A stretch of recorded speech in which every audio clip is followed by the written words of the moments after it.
함께 보실 말씀 로마서 6장 12절에서 14절까지 우리 한 목소리로 같이 읽겠습니다. 시작.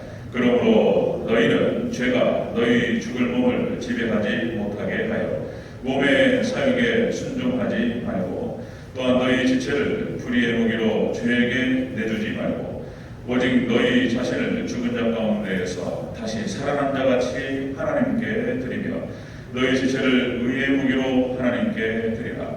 제가 너희를 주장하지 못하리니 이는 너희가 법 아래 있지 아니하고 은혜 아래 있습니다. 아멘. 네, 인사하겠습니다. 어린 예수님. 네, 예수님의 은혜와 평강이 넘치시기를 축원합니다. 아멘. 네, 오늘 함께 읽으실 로마서 6장 12절에서 14절 오늘 본문을 토대로 세 사람의 삶이라는 제목으로 말씀을 받겠습니다. 세 사람의 삶. 같이 한번 따라하겠습니다. 세 사람의 삶. 네, 세 사람의 삶은 어때야 되느냐 이런 얘기가 되겠습니다. 자, 저희가 앞에 서두에서도 좀 말씀을 드려봤던 것처럼 로마서 6장의 전체 주제는 세 사람이다. 옛사람이 아니고 새 사람이다. 자, 예수님을 믿는 믿음 안에서 예수님과 연합된 사람, 이 사람을 새 사람이라고 표현한다는 거예요. 중생한 백성, 하나님의 자녀, 예수님의 신부, 천국의 시민, 이런 얘기예요. 새 사람. 우리가 지난 시간에 예수님과 연합한 자의 축복 그렇게 해가지고 두 번의 시간을 나눴죠. 예수님과 연합한 자는 어떤 복을 받느냐 확인만 하고 넘어가겠습니다. 자, 첫 번째가 죄의 영역에서 해방된다. 영역 주권에 죄의 영역에서부터 벗어나버려요. 자, 그리고 두 번째 예수님과 연합한 자의 축복은 예수님 안에서 의롭다라고 칭함을 받는다. 의롭다고 칭함한다. 의롭지 않는데 별로 의롭지 않아요, 삶은. 그런데 그냥 의롭다라고 칭하시는 거예요. 이게 칭이에요. 그 다음에 세 번째, 예수님과 연합한 자의 축복은 예수님처럼 부활한다는 거예요. 예수님 부활하셨던 것처럼 우리도 부활한다. 그 다음에 네 번째, 예수님처럼 다시 죽지 않는다. 이게 똑같은 얘기인데 좀 표현을 다르게 바꾸면서 좀 더 선명해지는 거예요. 우리는 예수님처럼 다시 죽지 않을 줄로 믿습니다. 다시 사망으로 들어가지 않아요. 자, 다섯 번째, 사망에서 완전히 해방된다는 것입니다. 예수를 믿는 믿음 안에서 들어가서 예수님과 연합된 자는 다시는 사망에서 완벽하게 해방된다. 자, 여섯 번째, 예수님과 연합한 자의 축복, 마지막으로 하나님과 예수님과 영원토록 함께 살게 될 줄로 믿습니다. 그것이 이제 쭉 6장 5절에서 9절까지 얘기가 되겠습니다. 그리고 이제 10절, 11절 말씀을 들어가는데 10절, 11절 말씀을 했어요. 우리가 말씀을. 그래서 자세히 안 하고 그냥 넘어가도록 하겠습니다. 10절, 11절을 넘어가고 이 10절, 11절 말씀이 사실상 로마서 6장에서 핵심의 핵심, 열쇠고 이게 영역 주권을 얘기하는 거예요. 영역 주권. 한번 읽겠습니다. 10절, 11절 함께 합동합니다. 시작. 그가 죽으심은 죄에 대하여 단번에 죽으심이요 그가 살아계심은 하나님께 대하여 살아계심이니 이와 같이 너희도 너희 자신을 죄에 대하여는 죽은 자요 그리스도 예수 안에서 하나님께 대하여는 살아있는 자로 여길지어다. 아멘. 선포하는 거예요. 선포. 앞에서 5절부터 9절까지 자, 예수님과 연합한 자는 이런 축복을 받는다라고 쭉 얘기를 해놓고 10절과 11절에서 선포하는 거예요. 선포. 그러니까 예수님의 죽으심과 살아계심의 의미 그랬죠? 그래서 예수님의 죽으심은 죄에 대해서 단번에 죽었다. 예수님의 살아계심은 하나님께 대하여 살아계십니다. 그러므로 너희도 똑같이 예수님과 연합한 너희도 자 이렇게 자 죄에 대해서는 죽은 자요 하나님께 대해서는 살아있는 자요 여길지어다. 이 여길지어다라는 뜻이 그렇게 깨닫고 적응하라 이런 뜻이라고 말씀드렸어요. 자, 여러분 우리는 완전히 예수님 안에서 죄의 영역에서 벗어나서 하나님의 영역으로 들어가 버린 예수님과 함께 그렇게 들어가 버린 하나님의 백성, 예수님의 신부된 백성인 줄로 믿습니다. 그렇다는 거예요. 자, 이렇게 11절까지 예수님을 믿는 믿음 안에서 예수님과 연합된 자로서 완전히 그냥 영역 주권이 달라져 버렸어요. 그냥. 자, 그렇다면 이렇게 영역이 달라져 버린 하나님의 백성은 이 땅에서 어떻게 살아야 되느냐? 그 얘기를 이제 12절에서 14절까지 얘기하는 거예요. 이 12절부터 14절 말씀은 이제 6장에 나타나는 6장의 전체 주제가 세 사람, 중생한 백성, 그죠? 하나님의 백성, 하나님의 자녀, 이 사람들은 자, 이 땅에서 어떻게 살아가야 되냐에 대한 성화를 얘기하는 거예요. 성화. 삶으로 적용하는 거예요. 그리고 이제 15절, 16절 또 다르게 또 다른 얘기도 합니다. 자, 그러면 이제 성화를 얘기해요. 그래서 우리가 이제 11절까지 나는 구원 받았구나. 할렐루야. 난 구원 받아버렸네. 그리고 마음대로 살아버려. 그러면은 이제 구원파 얘기해요. 거기서 멈추면 구원파가 되는 거예요. 그런데 그것이 아니고 우리가 거룩한 백성들로 그렇게 성화되어 간다. 단계적인. 이게 성화는 뜻은 뭐냐면은 점점 거룩해진다는 뜻이에요. 단계적으로 이렇게 계단 타고 올라가듯이 점점 예수님을 닮아가면서 하나님의 형상을 회복하면서 거룩해져 간다. 이 뜻이 이제 성화입니다. 그러면 우리가 어떻게 해서 어떻게 성화를 이루어갈 것이냐? 그 얘기가 12절 14절.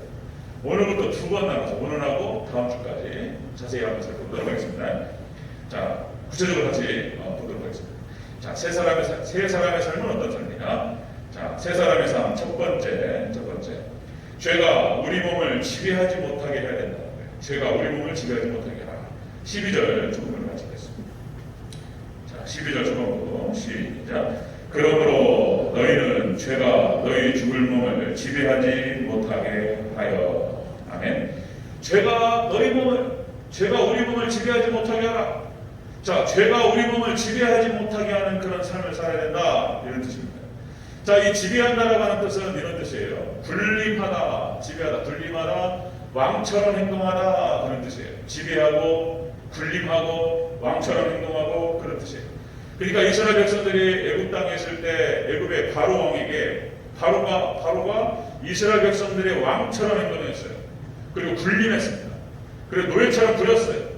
그런데 이스라엘 백성들이 출애굽을 해가지고 나와버렸어요. 그냥 더 이상 이스라엘 백성들은 애굽의 노예 백성이 아니고 벗어나버렸다는 거예요. 그리고 광야로 들어가고 결국에는 가나안 땅으로 들어가는 거예요.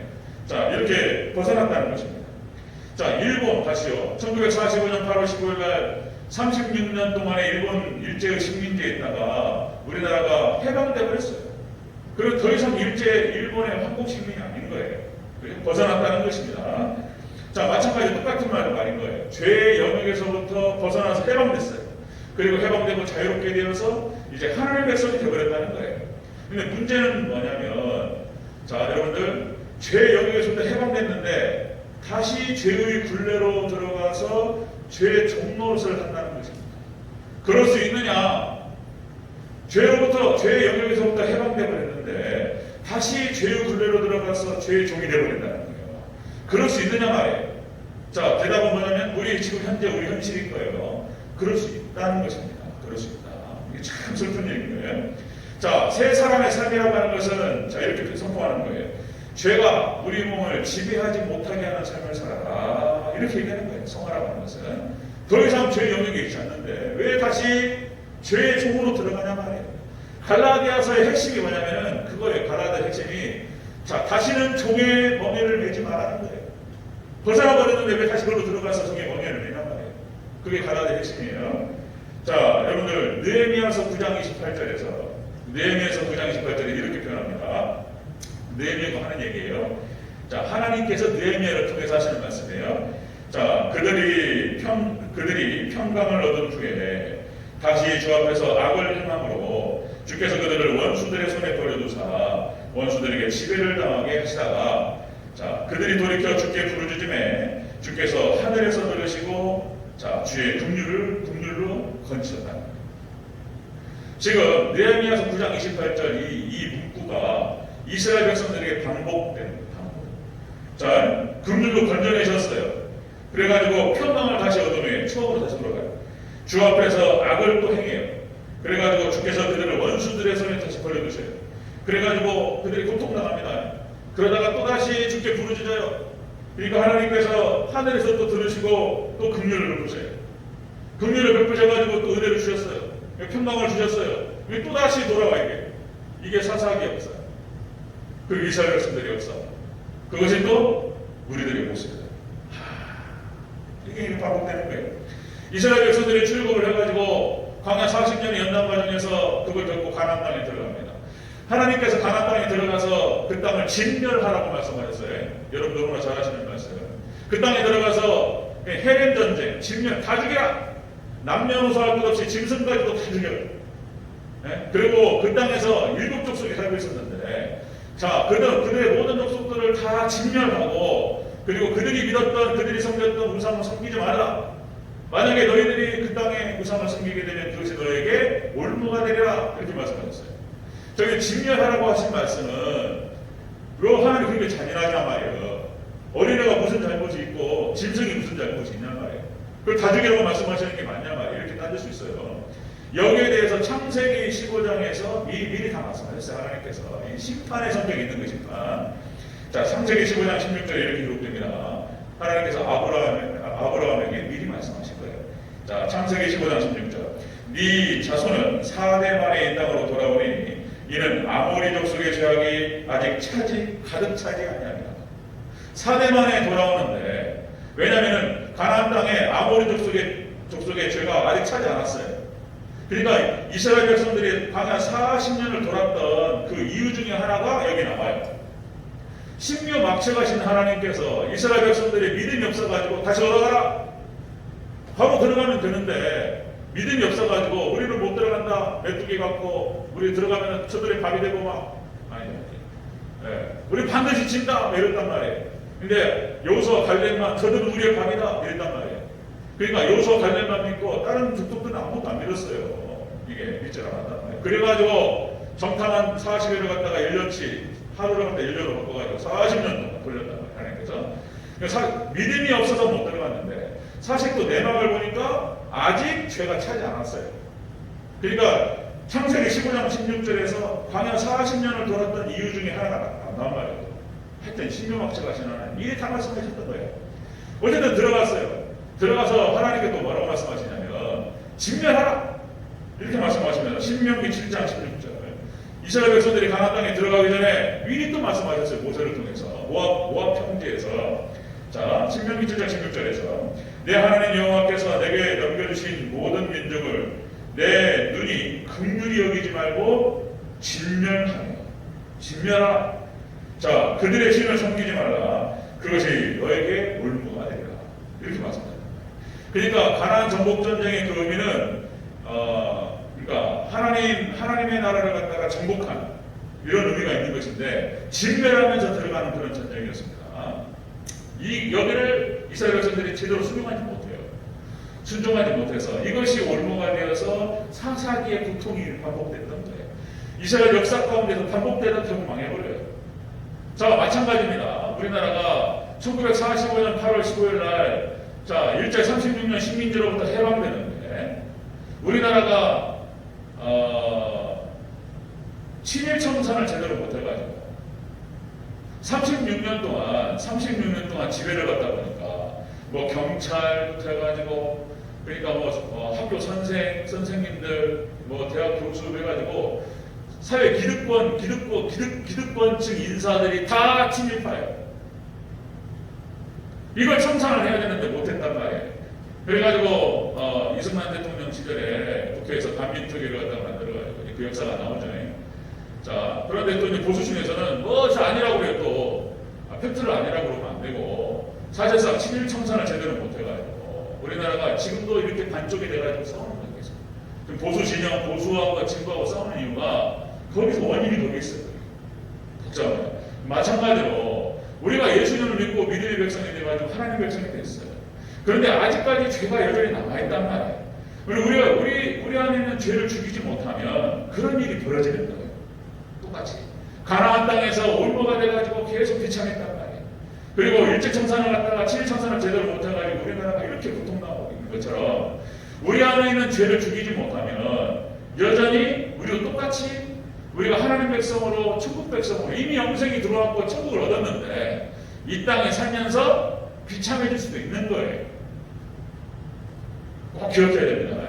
그래서 우리가 칭의뿐만 아니라 성화를 우리가 생각해야 되는 것은 우리 안에 있는 죄된 습관과 잘못된 것을 죽이지 못하면 그것으로 인해서 이 땅에서 불행할 수 있고 비참할 수 있다고 하는 것을 기억해야 됩니다. 그래서 하나님 이렇게 말씀하시는 거예요. 세 사람이 어떻게 살아야 되느냐? 하나님 백성이 죄가 너희 몸을 지배하지 못하는 죄가 우리 몸을 지배하지 못하는 삶을 살아야 될 줄로 믿습니다. 성화의 당위성이에요. 성화의 당위성. 두 번째 보겠습니다. 두 번째. 세 사람의 삶 두 번째는 똑같은 얘기일 수 있는데요. 몸의 사욕에 순종하면 안 된다. 몸의 사욕에 순종하지 마라. 12절을 다시 한번 읽겠습니다. 12절 시작. 그러므로 너희는 죄가 너희 죽을 몸을 지배하지 못하게 하여 몸의 사욕에 순종하지 말고. 아멘. 몸의 사욕에 순종하지 마라. 네? 그러니까 죄악된 육신에 순종하지 않는 삶인 걸 말하는 거예요. 순종하지 않는 삶. 자, 여기서 사욕이라고 하는 뜻이 그런 뜻입니다. 원어 뜻이 사욕이라고 하는 것은 정욕, 그 다음에 욕망, 죄악된 욕심 이런 뜻입니다. 육신의 욕망 이런 거예요. 육신은 그런 거예요. 그냥 육신을 가지고 있기 때문에 어쩔 수 없이 가질 수밖에 없는 거예요. 뭐 성욕도 마찬가지고 물질욕도 마찬가지고 물질욕, 명예욕 이런 거예요. 이런 것들을 여기에 순종하지 말라는 거예요. 이걸 여기에 지배당하지 말라는 거예요. 지금 이렇게 말씀하십니다. 자, 여기서 이제 이렇게 말씀하시는 그 특징을 이해해야 돼요. 그러니까 몸의 사욕에 순종하지 말라. 이 말은 뭔 말이냐면은 우리가 예수 그리스도를 믿는 믿음 안에서 예수님과 연합됨으로 말미암아서 몸의 정욕과 육신의 정욕과 몸의 사욕에 순종하지 않을 수 있는 능력이 있다는 거예요. 그걸 전제로 하는 거예요. 예전에는 노예였습니다. 예전에는 죄의 노예가 돼가지고 죄가 부르면 끌려다닐 수밖에 없었어요. 죄가 우리를 막 부려요. 막 노릇하고. 그런데 우리가 예수님을 믿는 믿음 안에서 예수님과 연합됩니다. 그런 걸 통해서 우리가 선택 의지가 회복돼요. 이게 교리적으로 그런 겁니다. 선택 의지가 회복되고 노예에서부터 벗어나버렸기 때문에 죄를 대적할 수 있고 죄에 대해서 순종하지 않을 수 있는 능력이 있는 거예요. 믿습니까? 오늘 이 12절 말씀 안에 12절부터 14절 말씀 안에 그 의미가 내포되어 있는 거예요. 우리가 예수님과 연합됨으로 말미암아서 예수님의 피가 수혈됩니다. 성령님께서 내주하셔요. 그래서 죄를 이겨낼 수 있는 능력이 생기는 거예요. 거절할 수 있는 능력이 생기는 거예요. 그걸 알아야 되는 거예요. 자, 여러분들 죄를 이길 때에는 그런 겁니다. 우리가 이제 은혜의 방편이라는 표현을 써요. 은혜의 방편. 우리가 은혜로 죄를 죽이는 것입니다. 은혜의 방편은 뭐죠? 세 가지. 우리가 하나님의 어떤 능력을 받는 그 방법이에요. 세 가지. 첫 번째가 기도, 말씀, 그 다음에 성례 이런 표현을 씁니다. 성례가 주의 만찬을 말하는 거예요. 주의 만찬. 근데 성례를 갖다 대표적으로 예배 안에 편성되기 때문에 예배로 볼 수도 있는 거예요. 그래서 우리가 기도와 말씀과 예배를 통해서 은혜를 받고 그 은혜가 충만한 것으로 은혜가 충만되어지면 죄가 현격하게 죽는 거예요. 우리가 말씀이 충만하고 기도를 통해서 성령의 은혜가 충만하고 그러면 그 충만하신 은혜를 통해서 죄에 대한 소망이 현격하게 죽어요. 그걸 말하는 거예요. 자, 여러분들 잠언서 28장 25절에서 이렇게 기록됩니다. 잠언서 28장 25절 구절이 너무 많은데 다 볼 수는 없고 자, 욕심이 많은 자는 다툼을 일으키나니 육신의 욕심이 많은 자는 다툼을 일으킵니다. 그런데 자, 여호와를 의지하는 자는 풍족하게 되느니라. 하나님 의지함으로 말미암아서 여러분들 물질과 건강과 여러 가지 충만한 것들 은혜가 우리에게 충만할 줄로 믿습니다. 여호와를 의지하는 자는 풍족하게 되느니라. 그 다음에 갈라디아서 5장 16절 내가 이르노니 너희는 성령을 따라 행하라. 그리하면 육체의 욕심을 이루지 아니하리라. 아멘. 성령을 따라 행하고 성령 충만하게 되면 육체의 욕심이 현격하게 죽는다는 걸 말하는 거예요. 자, 주의 만찬을 우리가 초대교회는 주의 만찬을 매주 했어요. 매주. 근거구절이 다 있습니다. 주의 만찬 성만찬을 매주 했어요. 매주 하면서 예배를 드리면서 주의 만찬을 같이 나누고 예수님의 살과 피를 같이 먹으면서 자신들이 어떤 존재인가에 대해서 자신의 정체성과 신분을 늘 항상 확인했어요. 우리가 듣는 예수 그리스도가 아니고 먹는 예수 그리스도, 예수님의 살과 피를 먹으면서 예수님의 피가 주입이 된 거예요. 수혈됐다. 그래서 우리가 사랑과 싸울 수 있고 그리고 죄악과 싸울 수 있는 능력이 생겨버렸다는 거예요. 여러분 우리가 예수님 의지하며 성령 의지하면서 죄를 이길 수 있는 줄로 믿습니다. 이걸 아는 게 중요해요. 이걸 모른다니까요. 우리 안에 예수님을 믿는 백성들 안에 그 능력이 있다는 거예요. 그 능력이 있다는 거예요. 그래서 이기라는 거예요. 싸워서 이기라. 자, 청교도들이 썼던 책 중에서 존 오웬이 썼던 책 중에 이런 책이 있습니다. 죄와 은혜의 지배라는 책이 있습니다. 죄의 지배를 당하든지 아니면 은혜의 지배를 당하든지 우리는 은혜의 지배를 당해야 될 줄로 믿습니다. 은혜로 지배를 당하면 죄가 획득하게 죽어요. 그래서 사실 그게 맞는 거예요. 우리가 못 따라가서 그렇지. 그러니까 이제 아침에 모여가지고 기도하고 새벽에, 저녁에 모여서 또 기도하고 이런 거예요. 주구장창 기도하고 말씀 듣고 그러면요, 뭐 빈틈이 없어요. 죄가 들어올 수 있는 상황이 안 돼. 그렇게 해가지고 한 달, 두달, 석 달 막 지나가면은 혁박하게 죽어요. 그러니까 사실 제가 1년 동안 아침 저녁으로 모이면서 제가 제일 많이 은혜 받았어요. 제가 제일 많이. 말씀 준비하면서 하루 종일 말씀이 서러졌대요. 그러니까 그게 너무 힘들어. 육체적으로 힘든 거예요. 힘들어요. 자, 그러니까 여러분들, 자, 새 사람의 삶은 어떤 삶이냐? 자, 죄가 우리 몸을 지배하지 못하게 하는 삶이에요. 두 번째, 죄악된 육신에게 순종하지 않는 삶이다. 이렇게 말합니다. 세 번째 보겠습니다. 새 사람의 삶. 세 번째로, 자, 너희 지체를 불의의 무기로 죄에게 내주지 마라. 너희 지체를 불의의 무기로 내주지 마라. 이렇게 말씀하세요. 13절 처음으로 같이 읽겠습니다. 13절 처음 읽겠습니다. 시작. 또한 너희 지체를 불의의 무기로 죄에게 내주지 말고. 아멘. 너희 지체를 불의의 무기로 죄에게 내주지 마라. 자, 여기서 우리의 지체를 불의의 무기로 죄에게 내주지 않는 삶. 이거 길어서 이게 좀 줄이려다가 이게 그대로 갖다 썼습니다. 우리의 지체를 죄에게 불의의 무기로 내주지 않는 삶을 살아야 될 줄로 믿습니다. 그렇게 해요. 우리 지체라고 하는 것은 이런 겁니다. 지체는 뭐냐면 이 몸을 말하는 거예요. 그러니까 손발, 우리 지체잖아요. 예수님 머리 되시고 우리는 예수님 몸 대신 예수님 몸이란 말이에요, 교회가. 그리고 여러분들 각자가 다 지체예요. 손발, 손가락, 그 다음에 뭡니까? 눈, 코, 귀, 입. 이게 입 조심해야 돼요. 손발, 이거 행동 조심해야 됩니다. 이게 불의의 무기로 죄에게 내줄 수 있다는 거예요, 이게. 그러니까 이거 조심하라는 거예요. 그러니까 하나님 백성들, 예수님과 연합된 백성들에게 하나님께서 지금 명령하시는 겁니다. 불의의 무기로 죄에게 내주지 말라는 거예요. 예수님께서 산상수훈에서 이렇게 말씀하셨어요. 마태복음 5장 29절 30절. 만일 네 오른눈이 너로 실족하게 하거든 빼버리라. 눈이 죄를 지으면 빼버리라는 거예요. 자, 그래서 네 백체 중에 하나가 없어지고 눈을 빼고, 자, 온몸이 지옥에 던지지 않는 것이 유익하며, 이 눈이 죄를 지었어요. 눈이 죄를 지었으니까 눈을 빼버리라는 거예요. 지금 예수님이 하신 말씀입니다. 근데 눈을 가지고 지옥에 가는 것보다 눈을 빼고 천국 가는 게 낫지 않냐 말이에요. 이렇게 말씀하세요. 오른손이 너희가 실족하게 하거든, 죄를 지게 하거든, 오른손 찍어버리라. 몸에 말씀을, 그죠? 이 말이 뭔 뜻이냐면 그렇게 보는 거예요. 예수님께서 이제 산상수훈 마태복음 5장 6장 7장이 예수님의 율법 강해를 말하는 거예요. 율법 강해를 말하는 것인데, 예수님께서 이런 각오로 죄와 싸우라, 이런 뜻이에요. 이런 각오. 이거는 또 다른 뜻으로 어떻게 볼 수 있냐면, 율법을 행함으로는 구원받을 자가 아무도 없는 거예요. 어떻게 죄를 다 안 짓고 살아갈 수 있냐 말이에요. 우리는 오직 예수님을 믿는 믿음으로 구원받는 줄을 믿습니다. 그리고 믿는 믿음 안에서 예수님과 연합되어지고, 그리고 죄악과 싸워나가는 거예요. 그러니까 이 전관계를 잘 이해를 해야 되는 거예요.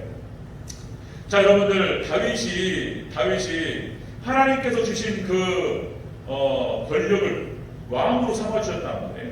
하나님께서 다윗에게 주신 그 권력을 가지고 그 권력을 선하게 쓰지 않고 밧세바를 간통해버렸단 말이에요. 왕이니까 막 불렀어요. 그 내용 아시잖아요. 그러니까 이 밧세바라고 하는 이 여자가 자기 휘하장수 우리아의 아내라는 사실을 알고 있었어요. 알아봐라. 처녀가 아니에요. 이게 남편 있는 여자예요. 그런데 불러가지고 간통해버렸어요. 자기가 왕이니까 그 권력을 가지고. 그래가지고 어떻게 됩니까? 나단 선지자가 와가지고 1년 만에 와가지고 그걸 지적합니다. 그러면서 나단은 이렇게 표현하죠. 당신의 아내가 백주 대낮에 강간을 당할 것이요, 당신의 집안에 피가 떠나지 않으리라, 이렇게 얘기합니다. 그래서 이 나단 선지자의 이 예언이 그대로 성취되었습니다. 그러니까 백주 대낮에, 그러니까 배다른 형제들, 다윗의 배다른 자식들이 서로 칼부림하고 싸웠어요. 그리고 막 그 강간하고 막 엉망진창이 되고, 압살롬이 바단을 일으켜가지고 세상에 아버지 뒤에서 등 뒤에서 칼을 꽂고, 그래가지고 아브넬을 중심으로 해가지고 압살롬에게 붙었는데, 그죠? 한번 말씀드렸죠? 이 아브넬은 압살롬은 아들이잖아요. 그리고 아브넬은 그쪽으로 붙어가지고 이제 반역을 일으켜서 이제 뒤집으려고 했는데, 만약에 압살롬이 아버지 죄송해요. 그리고 또 들어가 버리면 어떻게 되냐 말이에요. 자기만 죽잖아. 압살롬은 용서받을 수 있어요. 아들이니까. 조금 혼날 수도 있겠지만. 그러니까 이제 돌아올 수 없도록 만들어버린 거예요. 아브넬이 딱 뭡니까? 다윗의 애첩이 10명. 여기도 10의 수가 나옵니다. 그러니까 다윗이 얼마나 여자를 좋아했는지가 나와요. 다윗이 그러니까 뭐 영웅 호색이라 뭐 이런 표현을 쓰잖아요. 다윗이 애첩이 10명이었어요. 얼마나 이뻤는지 모르겠지만은 그 10명의 애첩을 갖다가 요 압살롬이 백주 대낮에 강간합니다. 돌아올 수 없는 강을 건너게 만든 거예요. 아브넬이 다 그걸 뒤에서 수용합니다. 그러니까 이런 일을 갖다가 다윗이 결국 겪는 거예요. 자, 그 다음에 다윗이 이제 이렇게 해서 결국은 이 반역이 진압이 된 다음에 이제 다윗이 나이가 먹었어요. 그리고 이제 70이 넘었습니다. 그런데 열왕기상 여기 장면이 나오죠. 다윗이 잠자리가 이제 차다는 거예요. 다윗의 잠자리를 갖다가 따뜻하게 해주기 위해서 아름다운 여인을 집어넣습니다. 그 장면이 나오요. 열왕기상 1장 1절에 4절 말씀에 이런 표현이 나옵니다. 아름다운 처녀 수냄 여자 아비삭. 이 아비삭을 그런데 다윗이 손끝 하나 안 봅니다. 징그러워야 돼. 여자 좋아했다가 자기가 일생에 겪었던 그 아픔을 생각하면 더 이상 이제 전혀 안 건드려요. 동침하지 아니하니라 이렇게 표현합니다. 그러니까 아예 안 건드려 그래. 만약에 거기서 누가 나왔다 그러면 또 난리 나버려요. 그런 일이 벌어지죠. 아예 안 건드립니다. 자, 예전에 제가 한번 TV 이게 기억났어요. 예전에 이제 그 강호동이 진행하던 무릎팍도사에 이승철이 한번 들어가지고 한번 말씀을 드렸나 모르겠는데, 이승철이 출연을 해가지고 마약을 했잖아. 이승철이 그래가지고 막 감옥에 들어가고 사회적으로 지탄을 받고 매장당하고 이랬단 말이에요. 워낙 노래를 잘하니까 이제 복권을 시켜주는 거예요. 이제 그 팬들도 그러니까 무릎팍도사에 나와가지고 출연해서 이런 말을 하더라고요. 말이죠. 감옥을 이렇게 물어봤어요. 마약하니까 좋았습니까? 좋았냐고 물어보니까 이승철이 뭐라고 대답하냐면 이렇게 대답했어요. 다 잃어버렸어요. 마약을 해가지고 돈 잃어버렸지, 이혼했지, 명예 잃어버렸지, 사회적으로 매장당하지, 다 잃어버려. 그렇게 변하면서 다 잃어버릴 정도로 좋지는 않다고, 내가 가지고 있는 모든 것을 잃어버리면서까지 그것을 하고 싶을 정도로 마약이 좋은 것은 아니다. 이렇게 대답을 하더라는 거예요. 하나님께서 우리를 성화시키실 때에 따라서는 우리가 끊지 못하는 죄악들이 있죠. 하나님께서 끊을 수 있도록 해주시는 경우가 있어요.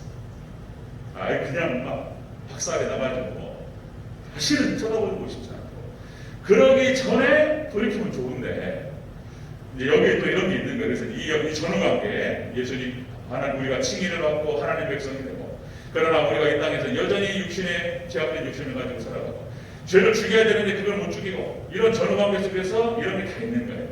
제가 하나씩 꿰어가면서 말씀을 드리도록 하겠습니다. 오늘은 여기까지. 자, 새 사람의 삶은 어떤 삶이냐? 첫 번째, 죄가 우리 몸을 지배하지 못하게 하는 삶입니다. 우리는 자유로운 백성이에요. 두 번째, 죄악된 육신에 순종하지 않는 삶입니다. 그 다음 세 번째, 우리의 지체를 불의의 무기로 내주지 않는 삶입니다. 그렇게 해서 여러분들 그 얘기를 오늘 12절부터 14절까지 합니다. 몇 개가 더 있어요. 다음 주에 자세히 또 살펴보도록 하겠습니다. 여러분들 하나님의 자녀, 예수님의 신부답게 우리가 천국의 시민답게 살아가는 저와 여러분의 주역으로 축원합니다. 아멘. 기도하겠습니다.